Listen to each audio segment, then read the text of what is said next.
Madam President, I wanted to talk about another subject, and that is the 5 of the executive branch nominations that are pending before the Senate today.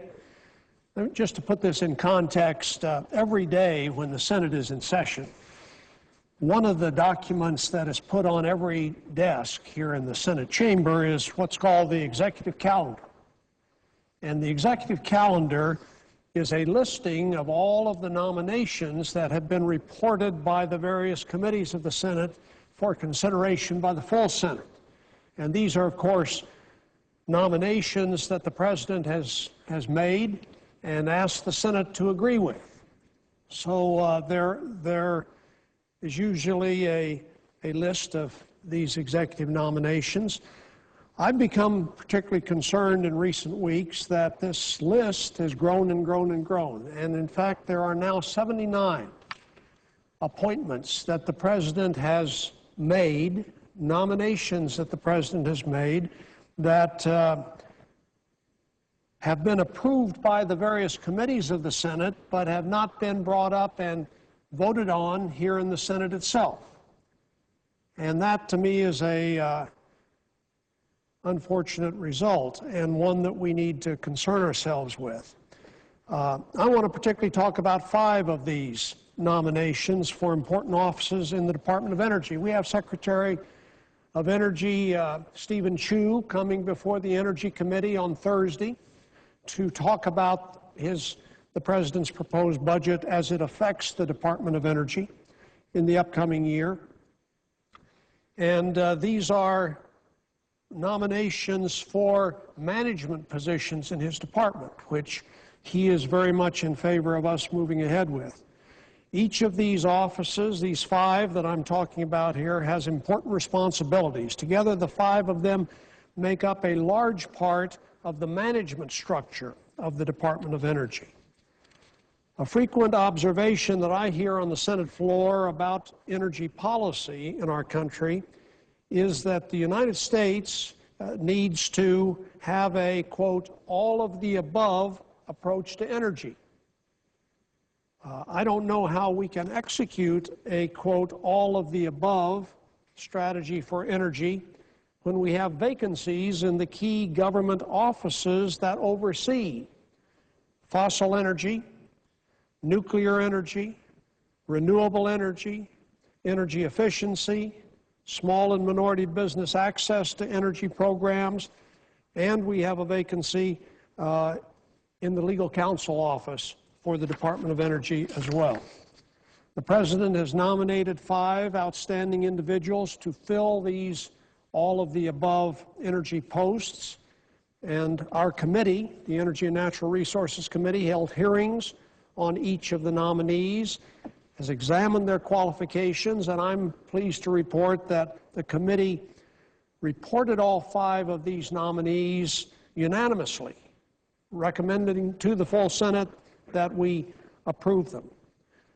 The most senior of the 5 positions is the office of Undersecretary of Energy. The Undersecretary's responsibilities include energy efficiency, renewable energy, fossil energy, nuclear energy, and electricity. This position has been vacant for nearly a year and a half. The President's nominated Dr. Arun Majumdar to this important post. Dr. Majumdar is currently the director of ARPA-E, the Advanced Research Projects Agency located at the Department of Energy.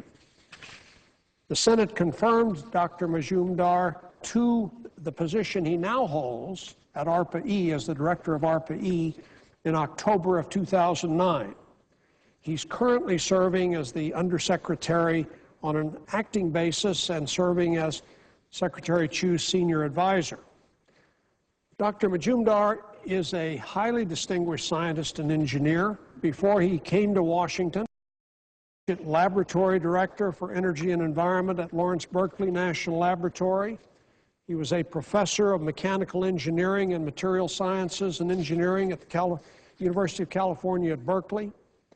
He holds a dozen patents. He's authored close to 200 scientific papers. He served as an advisor to both the National Science Foundation and the President's Council of Advisors on Science and Technology, as well as startup companies and venture capital firms in Silicon Valley. He holds a doctorate from UC Berkeley, and he is a member of the National Academy of Engineering. So it's clear to anyone who looks at his qualifications that he is an eminently qualified scientist, and frankly, we're very fortunate to have someone of his caliber willing to serve as the Undersecretary of Energy. The second nomination I want to talk about is for the General Counsel's position at the Department. This is, of course, the Department's top legal officer.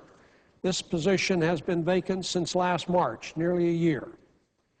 The President has nominated Gregory Woods to be the General Counsel. Mr. Woods is currently the Deputy General Counsel in the Department of Transportation.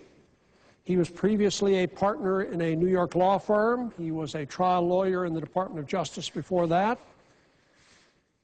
The third office that I want to speak about is the Assistant Secretary for Fossil Energy. This important office is responsible for research and development programs that cover coal, oil, and natural gas, and it's a position that has been vacant for over a year. The President has nominated Charles McConnell to be the next Assistant Secretary for Fossil Energy. Mr. McConnell is currently the Chief Operating Officer of the Office of Fossil Energy. Before coming to the Department of Energy, he spent 2 years as a Vice President at Battelle Energy Technology and 31 years before that at Praxair Inc., a Fortune 300 company that produces industrial gases. The fourth vacant office I want to speak briefly about is that of the Assistant Secretary for Energy Efficiency and Renewable Energy. This office is responsible for programs designed to increase the production and use of solar and wind and geothermal and biomass and hydrogen and ethanol fuels, and for improving energy efficiency in the transportation and building and industrial and utility sectors, and for administering programs that provide financial assistance to state energy programs and weatherization for low-income housing. For this position, the President's nominated Dr. David Danielson. Dr. Danielson is currently a program director at ARPA-E.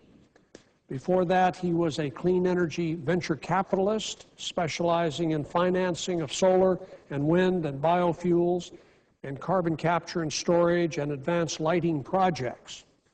He holds a doctorate in material science and engineering from MIT.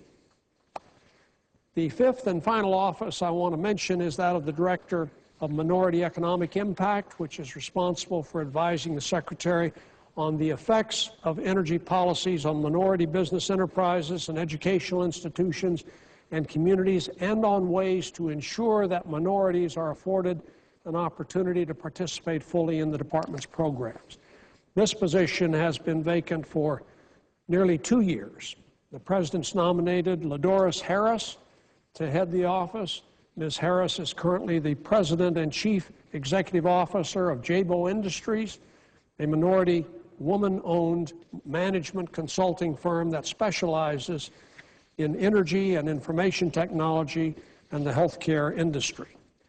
She's previously been an executive with the General Electric Company and has held executive and management positions at ABB and at Westinghouse before that.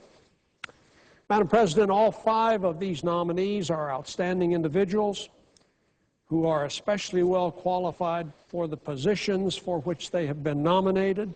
These are important positions. They need to be filled. All 5 nominations were unanimously reported, as I indicated before, by our Energy and Natural Resources Committee this last fall. 4 of them have been on the calendar, the Senate's calendar here, since November 10.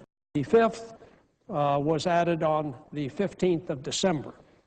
I'm not aware of a single objection that has been raised, any objection on any substantive basis for any one of these. And in my view, they all deserve to be confirmed, and Secretary Chu deserves to have them confirmed so that he can implement the policies and the laws that we are enacting in a responsible way. Madam President, I will ask now for consent to go ahead and approve these nominees and see if we can get at least this 5 out of the 79 that are on the executive calendar approved. And hopefully that will allow senators to see that there is a way to get some of these other executive nominees approved as well. So I would ask unanimous consent that the Senate proceed to executive session to consider the following nominations, calendar numbers 493, 494, 495, 496, and 527, that the nominations be confirmed in block, the motions to reconsider be considered, made, and laid upon the table with no intervening action or debate, that no further motions be in order to any of the nominations, that any related statements be printed in the record, and that the President be immediately notified of the Senate's action, and the Senate then resume legislative session. Is there objection to the request? Madam President, The senator from Kentucky. reserving the right to object, I would like to accommodate the President in these nominees. I think the chairman and the distinguished senator from New Mexico has made very good points about their qualifications. But I would be remiss if I did not rise in support of 1,200 jobs in Paducah, Kentucky, who are threatened to be lost because the Department of Energy is refusing to address the situation. We have a company that has 1,200 jobs in Paducah, Kentucky, that enriches uranium. For 50 years, uranium has been accumulating, and it sits on the ground as a waste product. We could recycle this. It's a green project. It costs no taxes. In fact, it will actually bring back money to the Treasury. And what I would like is help from the chairman, as well as the President, as well as Secretary Chu on this issue. I've written to Secretary Chu, and we haven't heard back. This is very important to us. We are in the midst of a great recession, and 1,200 people are destined to lose their jobs. Once again, this doesn't cause any spending, doesn't cost any taxes, and actually, if you would allow us to re-enrich this uranium, it would bring money back to the Treasury. That is my reason for holding this, and I would hope that we could find some reason and means to accommodate each other. Until that time, I would continue to object to these nominations. Madam Objection President, is heard. The senator from New Mexico. Madam President, maybe if I could just be clear as to exactly what action the senator from Kentucky is requesting of the Secretary. And I know that he indicated that the Secretary, he had contacted the Secretary or written to the Secretary and had not heard back, but is there some specific action that the Secretary is being asked to take that we could clarify so that we would know whether this is a request that could be accommodated? Madam President, in response to that question, yes, the government owns the uranium. It's been sitting there for 50 years. It's my understanding that the Department of Energy or the President could at any time sign a statement saying that that uranium can be enriched. It is really completely under the prerogative. 1,200 jobs could be saved. These are good-paying jobs. Many of these are union jobs. These are people who I would like to help in my state, and it doesn't cost the government anything. It doesn't cost the taxpayer anything. In fact, it uses a waste product that's sitting on the ground. And we've had an agreement. We have worked with the United Uranium Mine Workers. We have worked with senators and congressmen from different states to try to get this figured out.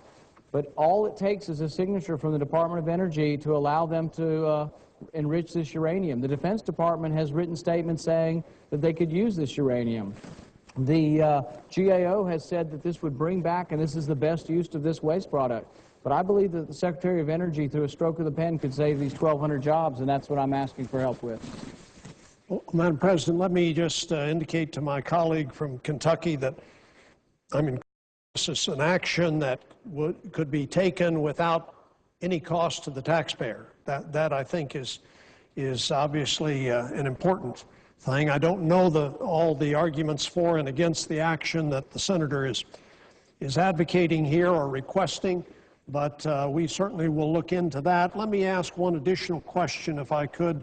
Madam President, and that is whether, if we are able to accommodate the senator from Kentucky with regard to this request he has made to the Secretary of Energy, is that the only objection he's aware of to the approval of these 5 nominees, or are we going to have additional senators coming to the floor raising additional objections in the future, even if this action is taken?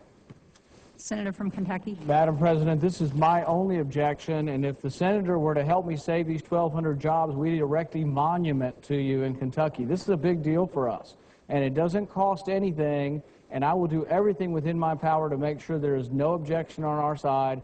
I think it is the President's prerogative, and I will help facilitate this process as soon as possible. This would be a huge thing for us in Kentucky if we could save these jobs.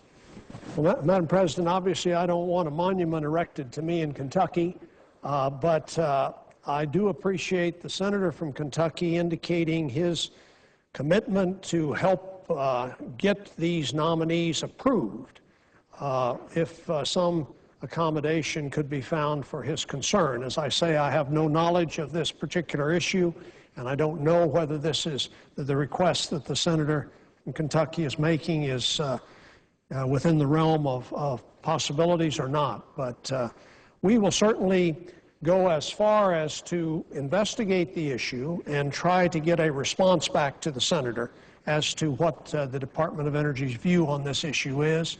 And that much I can certainly commit to the senator from Kentucky. But I appreciate his willingness to discuss the issue here on the Senate floor, and I also very much, as I said before, appreciate his commitment to help us get these nominees approved if some accommodation of his concerns can be agreed upon.